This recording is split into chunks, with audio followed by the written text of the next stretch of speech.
So we've come up to the hour now. It's a perfect time because I didn't want to eat into what I know is going to be an information-rich session. I wonder if I could take the opportunity to welcome Adam Sachs of Oxford Economics to our group. Adam, welcome. Nice to see you. Thanks, Mark. Thanks for having me, everybody. Appreciate the invitation. Delighted you could join us today. Remind us, where are you calling in from? You're on the East Coast, right? Yeah, outside of Philadelphia. Outside Philadelphia. Well, welcome. Throw from me. Where are you? I'm in Radnor. I think you're in Wayne. yeah, we're probably walking distance, or at least a good jog. Yeah. So, Adam, I had the opportunity. The main line, Jared. Adam, I had the opportunity to introduce you in advance and share your bio. So really, the floor is yours. We're appreciative of you spending half an hour with us today and sharing your insights. And I've given you co-host rights, so you should be able to share your screen pretty easily now. Looking forward to the time. Well, thanks, Mark. And it is good to be with you virtually, at least. We'll talk a bit about that tension between virtual and in person as I go. I'll share a story, since I heard you calling for stories a minute ago on this topic. I presented this morning at the Louisiana Travel Association annual conference from Philadelphia, and it was a hybrid event, but I was on a panel. I gave a presentation. There was Q&A, and I was asked about in-person meetings versus virtual meetings, and whether I thought Bill Gates' prediction of business travel only recovering to 50% of prior levels would hold true. And I began to describe why I thought Bill Gates was wrong, and we're building a very compelling set of arguments. I barely got started when the internet went down. I since got an email explaining that there was a widespread East Coast breakdown of internet service with ISPs. I eventually got back in using my phone, my iPhone, my non-Microsoft product. And I said, well, it's good to be back. I hope the irony of that was not lost on anyone, that in the middle of explaining the insufficiency of virtual meeting technology that the internet failed us. My conspiracy theory side is sure that Bill Gates has something to do with it, but it seems unlikely that he cares about me. But let's go ahead and let me share a little bit more factual-based information with you. So I will share my screen, and what I'm going to share with you is under the title of Planning for the Recovery. And I've actually had this working title for the better part of 6 months now. It seemed more audacious 6 months ago than it does now. And that's because we can actually begin to see the dawn at the end of what's been a pretty dark period. But right now, indeed, things are still pretty dark. This is data. It's a few days old. I got to update this regularly, but things have improved a bit. But you can still see that very high levels of both hospitalizations and indeed deaths. But the encouraging thing is that really what is very likely to turn this thing within a matter of months is that when you look on the left side, confirmed vaccine orders, I mean, the US has 150% of its population covered in terms of pre-orders. Canada has 500% of its population covered. That's called hedging your bets there. Nevertheless, if you look on the right-hand side, you get a sense for what the next 5-6 months can look like. And in the base case scenario here, the US in June has vaccinated 60% of its population. Let's say the pessimistic case is more realistic. You're still at 45-50%. Add that to natural immunity from infections, and you're well over the 60% mark of US population that would have immunity. So while we still are living with COVID within society, it's no longer the health crisis in terms of overwhelming capacity. in places that it is right now. And so that begins to set the stage for recovery in the summer months. Just to give you one more snapshot with a closer time horizon, where might we be at the end of March? And again, focused on the US there, some 40% of the population could be vaccinated by the end of March. I don't think that's unrealistic. All right. So how are people traveling right now? Well, they're somewhat traveling a lot of different ways, but not very much by air, down 60% in the latest data. Auto travel down a quarter, and hotel room demand down about a third. All right, so just give you a bit of a profile of where we are right now. Certainly better off than we were in the spring. A lot of disparity around the country in terms of how different places are performing though. And a lot of that has to do with, if you're in an urban environment, well, here revenue per available room for the year 2020 through November, down 68% in cities. But as you go to more remote areas, lower density areas, you can see that performance is not quite as bad. The same is true by chain scale. And of course, those luxury and upper upscale properties are concentrated within urban environments and more exposed to group and corporate travel, which have been hit so very hard. And so this really, kind of rounds out the story of where and how and why people are traveling right now. But one of the weekly survey data points that I think is really instructive is from Longwoods International. Every single week, they're asking their travel panel whether they feel safe traveling outside their community. And I think it's very noteworthy that even while cases were rising over the end of the last year and into January, that confidence in travel has been increasing. And I think it tells us a few things. One is that people are beginning to become less risk averse.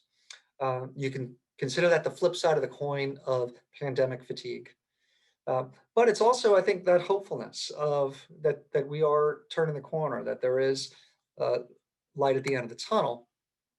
And we see that even while things have been, still pretty bad on the pandemic front, that travel intentions have held steady at around 2/3 of respondents, and they have travel plans in the next 6 months. That number, I am pretty confident, is going to rise dramatically over the next 3 months. And we're going to be entering into a travel planning cycle with a lot of pent-up demand as we get into the spring. On the economic front, which is going to drive the pace of the recovery as things begin to open up, let me point out a few things.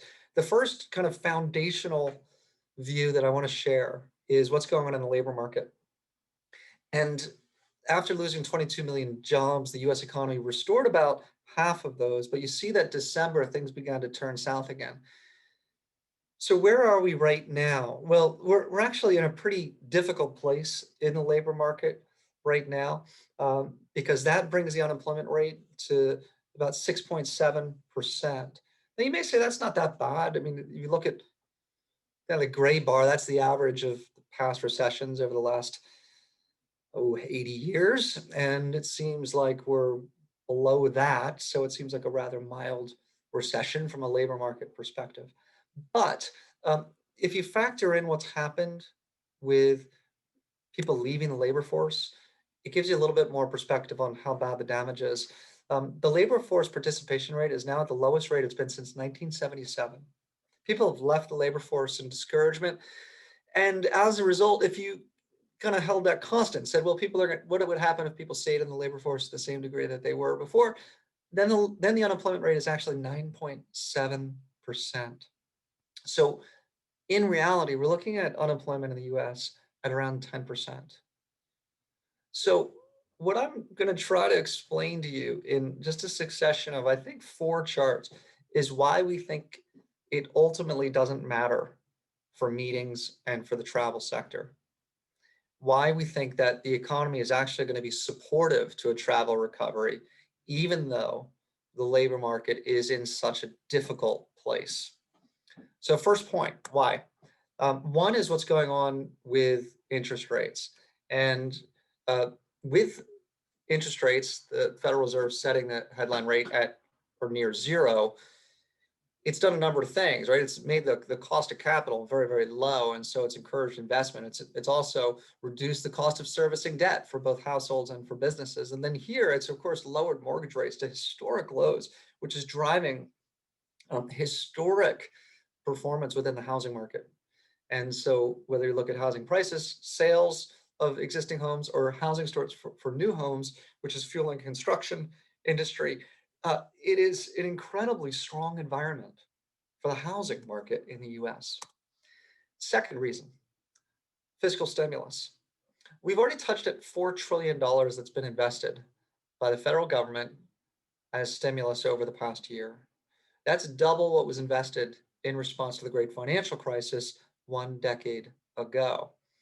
And there's more to come. And that leads me to the third reason that we think the economy is actually going to help support this recovery, which is that there's more stimulus that is likely to be passed. So whether it be $1,400 stimulus checks or something akin to those, or additional spending through appropriations, reconciliation, you're actually looking at upside risk to the economic forecast as opposed to downside.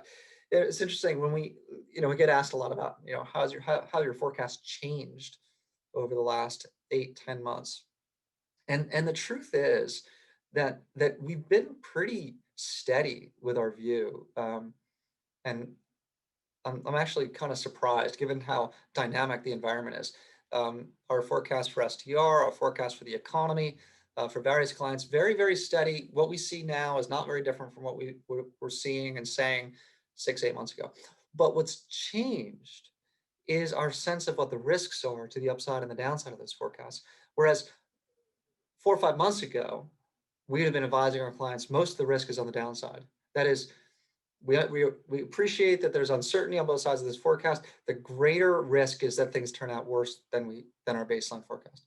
Now it's reversed, where we think that actually the greater risk is that things could turn out better than what our baseline forecast is.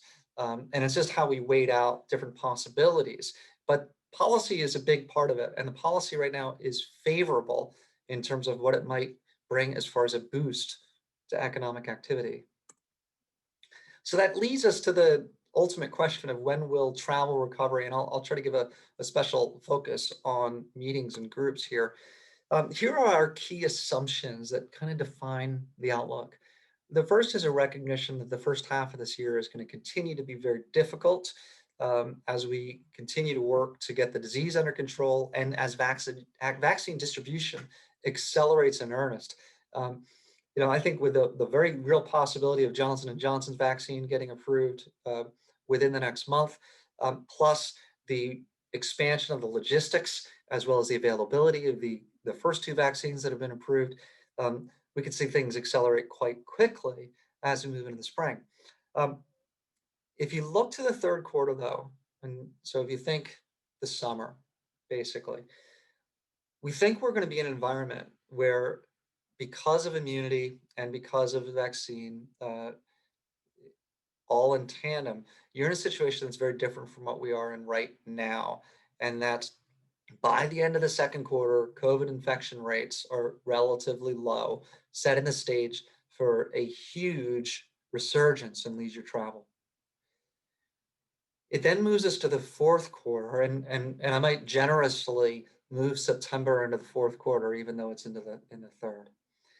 And say that the context for business and group travel, the context has substantially normalized by then.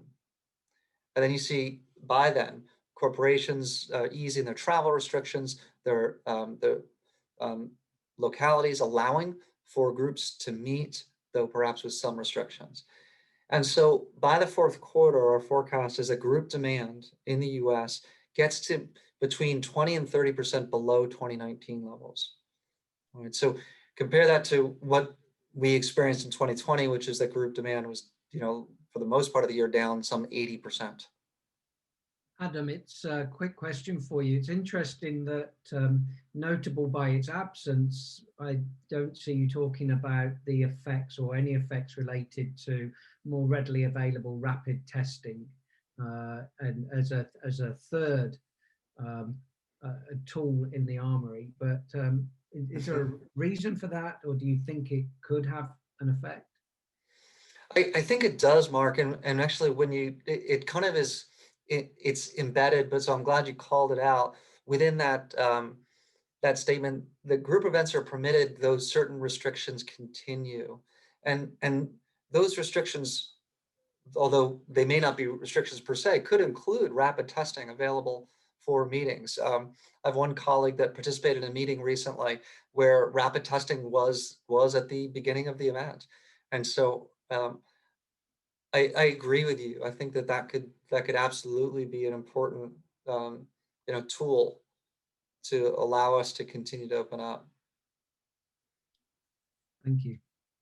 Yeah.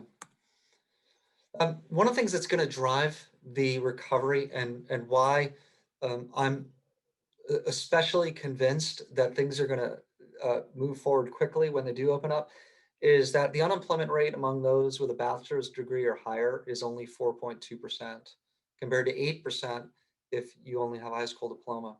And the reason that that's important is because some 60% of travel spending is by higher income households who have higher education. While they only represent a quarter of households in terms of population, they represent 60% of spending. And so what it means is that the market for travel is not as affected by those dire unemployment numbers that I showed you earlier, because our most frequent higher spending travelers have been relatively insulated from those losses in jobs. And it's interesting, if you look at credit card data, it begins to round out the story in an interesting way. This is monthly credit card data that's showing spending by income category. And at first, this is going to seem counterintuitive, I think, that lower income households have fully recovered their spending while higher income households have not. And the reason is because lower income households tend to spend most of their money on consumer goods, whereas higher income households spend most of their money on, well, a greater proportion of their money on services and things like travel.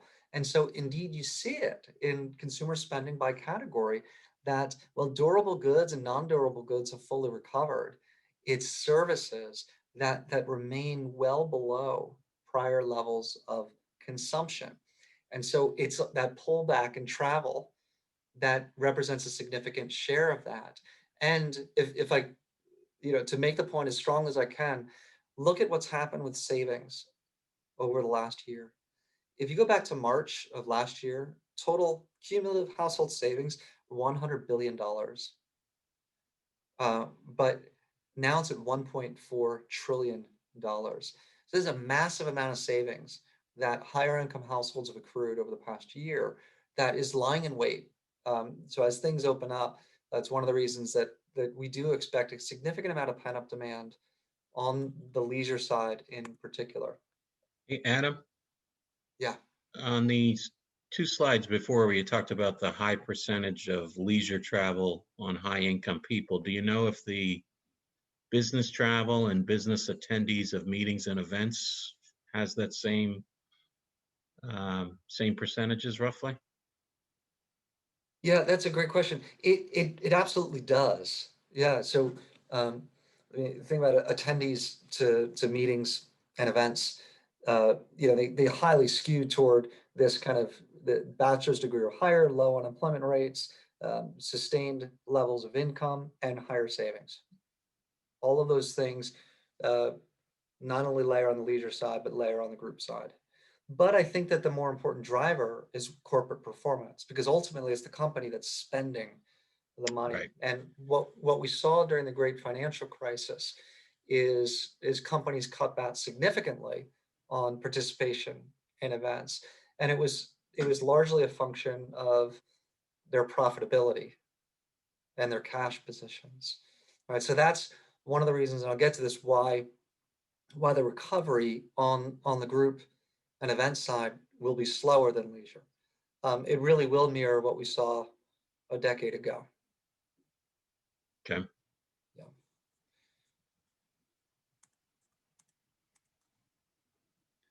All right. And here's just a quick picture of our forecast for for travel by purpose.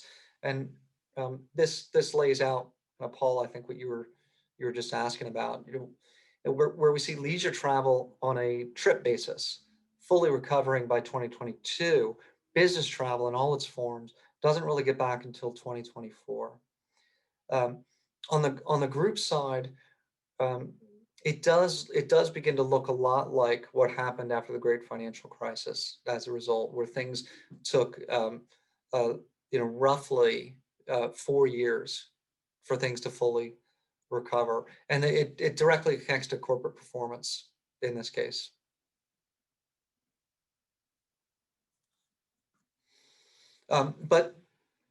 But I think we can take some solace in looking at next year, 2021. Here we are in two halves, where the first half of the year, according to our latest STR forecast, is down about 28% in room demand.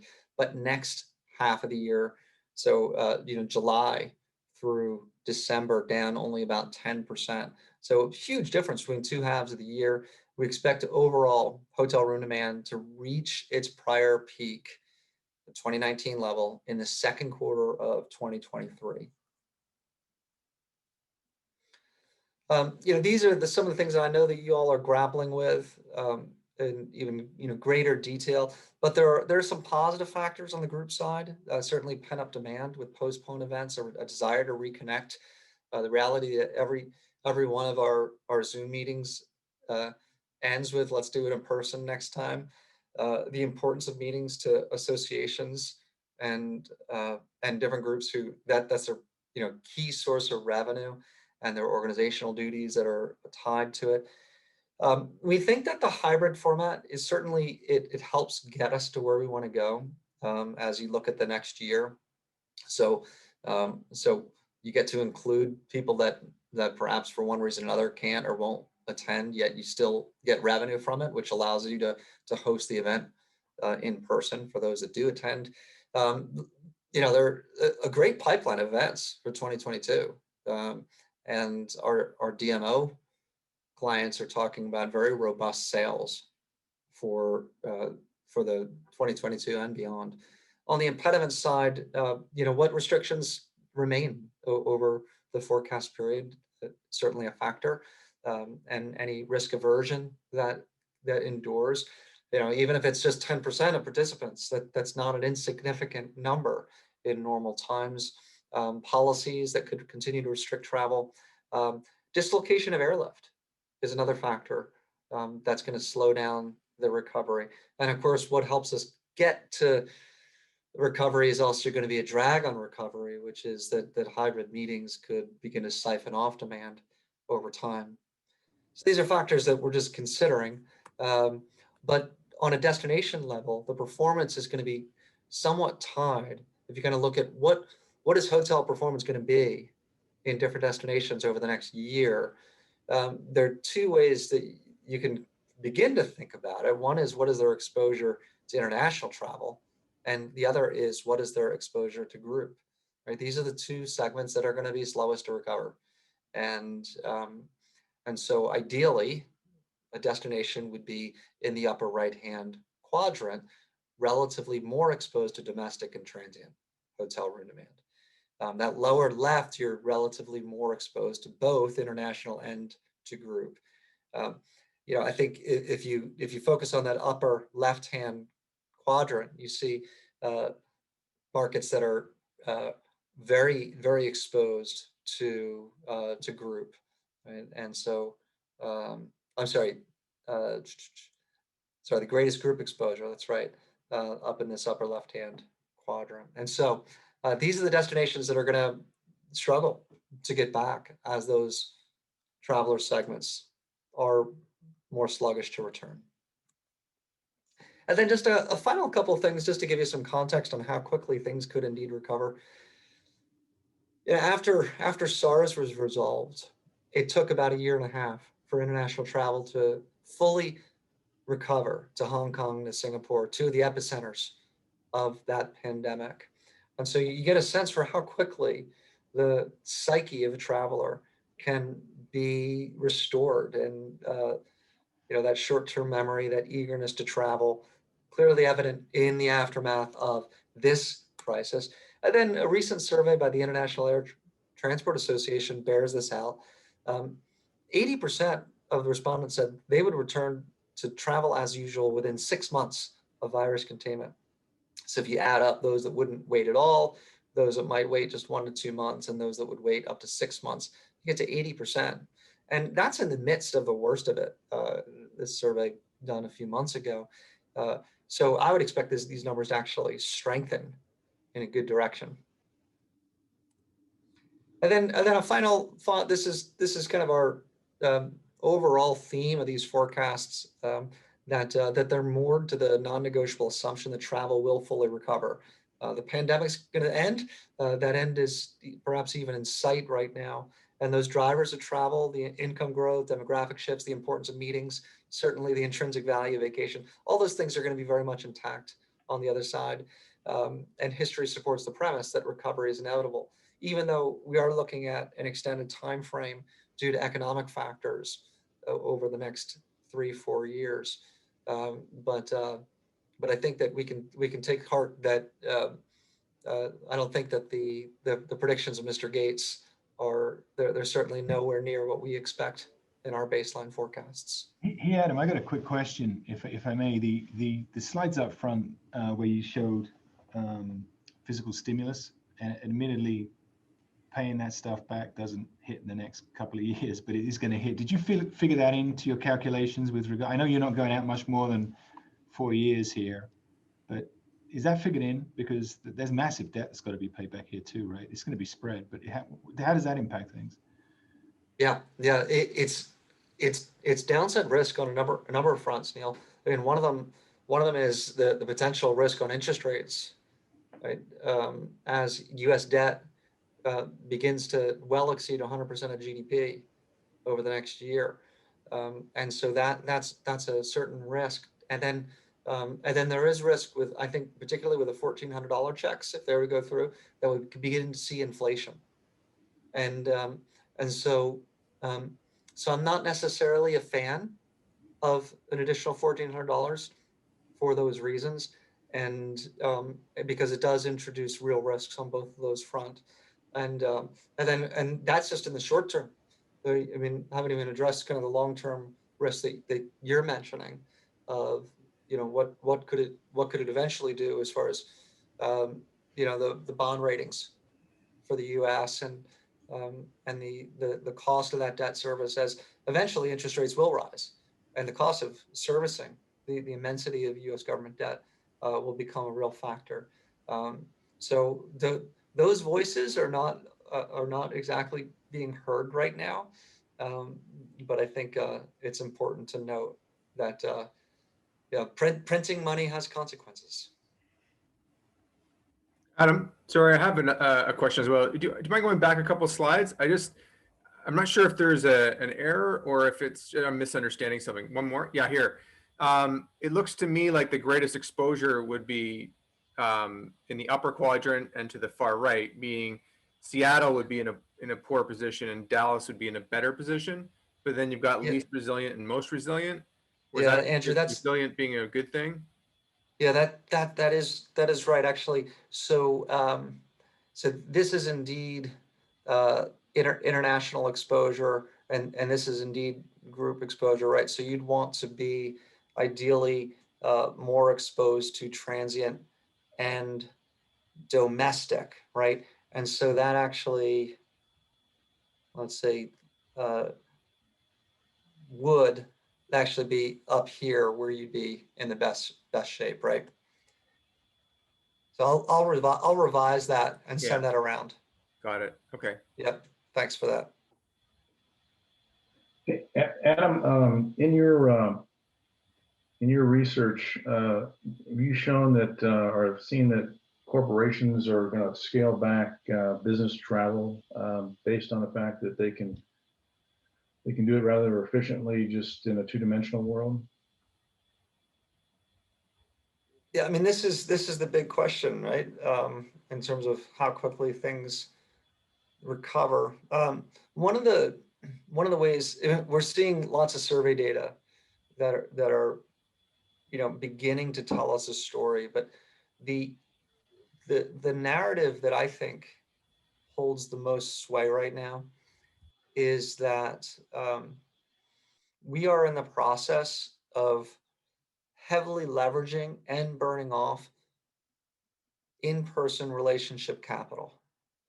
What I mean by that is that these meetings that we've had nearly perpetually over the last 10, 11 months virtually have worked largely to the extent to which we've already had in-person relationships that we've built up over years.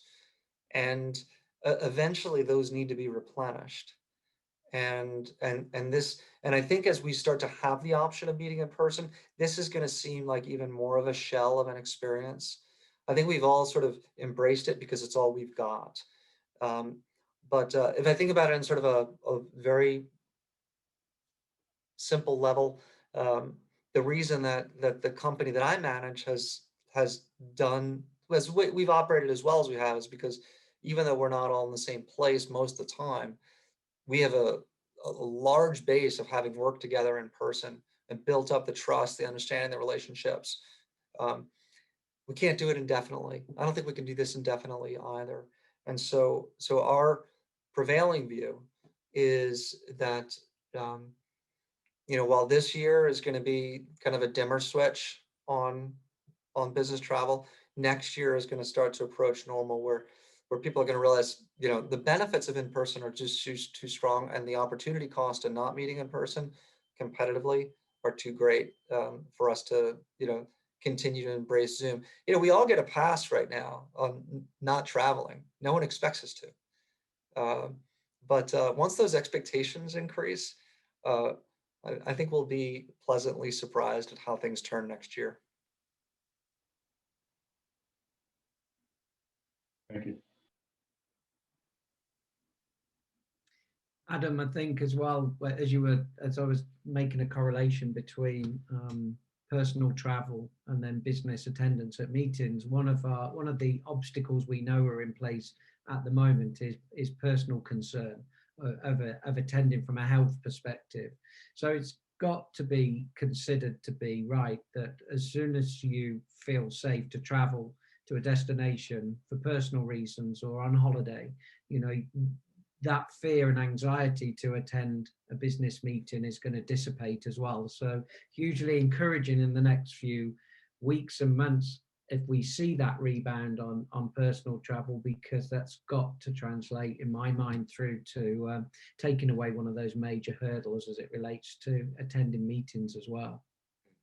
Yeah, I agree. Yeah. And Adam, I'm curious, and I'll talk to the group more on our next call, for the sake of time, but we have this deposit money on the books for all meetings that were booked prior to the pandemic that have gotten postponed. And I'm curious for the group, but I'll ask you while we have you as to whether you've heard of force majeure clauses getting enacted, or whether just the industry remaining flexible on the time frame or rescheduling plays into that. And if we can't somehow manipulate demand by starting to put some end dates on the rescheduling dates. So,